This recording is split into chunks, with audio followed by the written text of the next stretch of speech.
Nuevo episodio en la longeva y heroica historia de nuestra querida Roma. En el anterior capítulo narramos las guerras samnitas, una serie de duros conflictos que finalmente arrojaron un saldo favorable hacia la ciudad fundada por Rómulo. Roma aumentaba notablemente su área de influencia y ya estaba en disposición de conquistar nuevos territorios. La Magna Grecia, aquellas colonias fundadas en tiempos inmemoriales por la civilización helénica.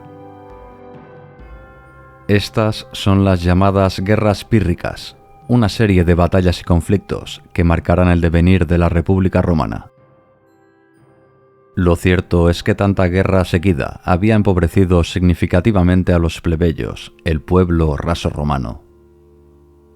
En el año 287, nuevamente se registró un conato de abandono de Roma, y muchos ciudadanos de clase baja optaron por trasladarse al monte Janículo.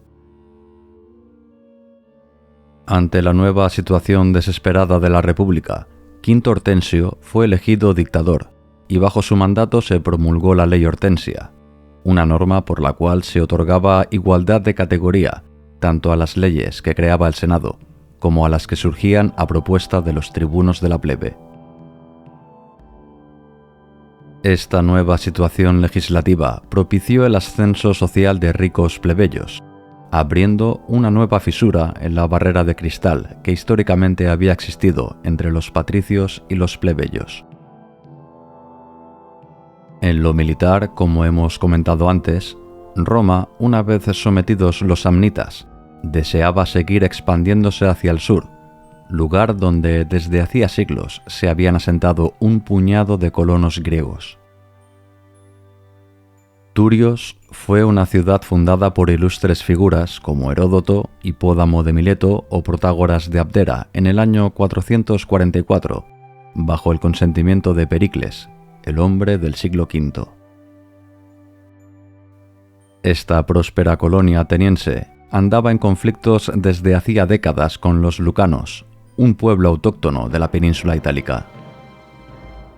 Turios solicitó ayuda a Roma, que respondió con el envío de una flota que navegó por el Golfo de Tarento, otra colonia griega fundada 500 años atrás por la orgullosa raza doria, única colonia griega fundada bajo el auspicio de Esparta. Los tarentinos hundieron 4 barcos romanos y apresaron uno más, un acto hostil por el cual los representantes republicanos solicitaron una reparación, petición que fue desestimada, y además el embajador romano fue humillado en la corte tarentina. Este fue el casus belli invocado por Roma, que debido a su manifiesta superioridad militar, ya atisbaba una fácil victoria, y quién sabe, si la anexión de un nuevo enclave perfectamente situado en el mar Jónico. Tarento era sabedor de sus pocas posibilidades en un hipotético enfrentamiento con Roma, así que solicitó ayuda a Pirro, el todopoderoso rey de Epiro, que ambicionaba conquistar Cartago para después hacerse con el trono de Macedonia, la patria de su antepasado Alejandro Magno. Aunque Roma saqueó Tarento, Pirro, ya en suelo itálico, pretendía atraerse para su causa los ejércitos de los pueblos subyugados por Roma. Con el objetivo de ganar tiempo, envió una delegación al Senado, ofreciéndose como mediador en el conflicto. Esta fue la respuesta del cónsul Publio Valerio Lavinio.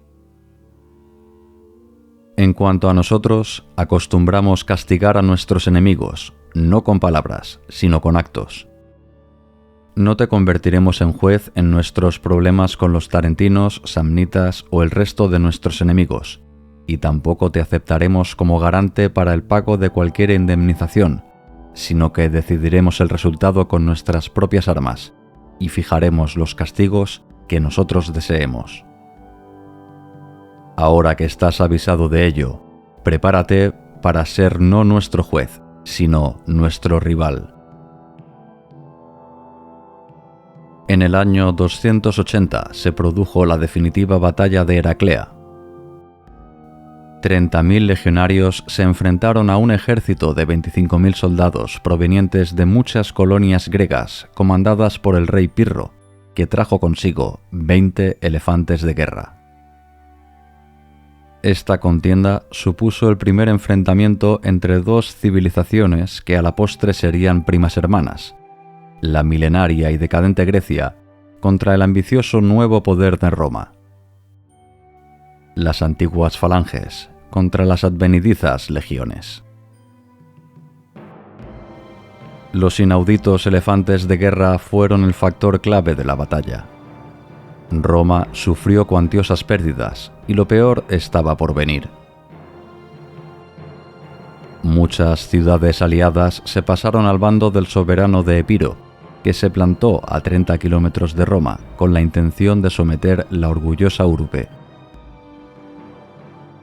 Pero el rey heleno no consiguió conquistar el vital enclave de Capua y no podía permitirse el lujo de marchar sobre Roma dejando sus espaldas descubiertas, así que decidió retroceder hacia Tarento. Publio Decio Mus comandó un ejército en persecución de las fuerzas de Pirro. La batalla de Asculo arrojó 6.000 bajas romanas frente a 3.500 de las fuerzas invasoras, pero muchos de los fallecidos fueron oficiales y militares de alto rango del bando griego. Otra victoria como esta, y volveré solo a Epiro.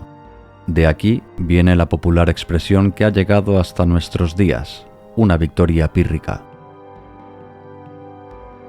Muchas colonias griegas abandonaron su alianza con el rey venido de Grecia tras el pacto firmado entre Roma y Cartago.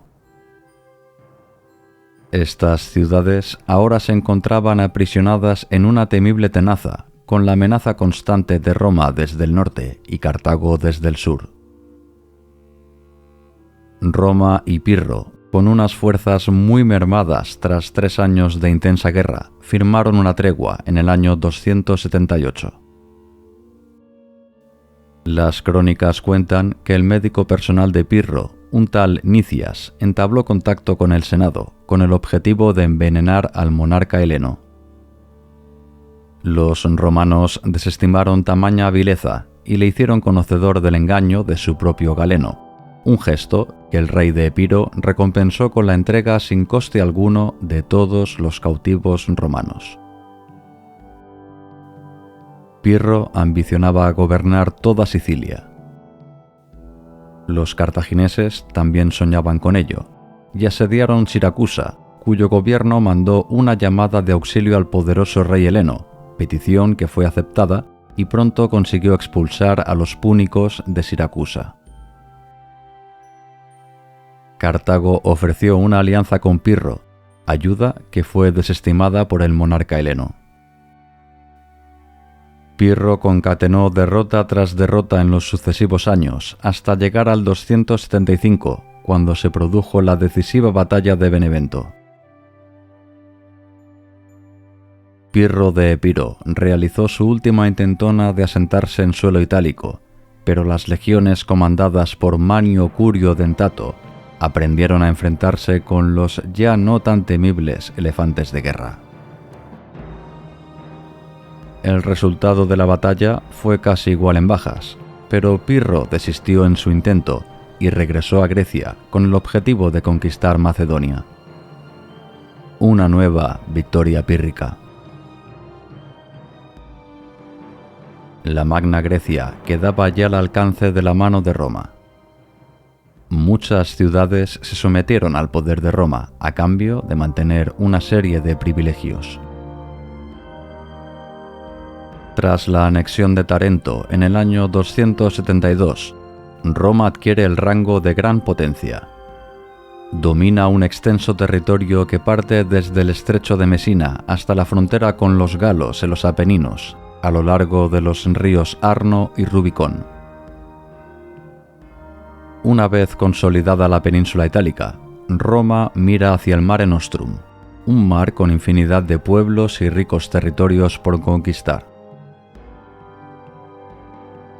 Pero ahí está Cartago, la principal competidora de Roma, dos potencias que aun y ser aliadas, inevitablemente están destinadas a luchar por la primacía mediterránea. Se avecina una serie de conflictos conocidos como las guerras púnicas. Unos épicos y extenuantes enfrentamientos donde Roma y Cartago lo dieron todo hasta que solo una potencia quedara en pie.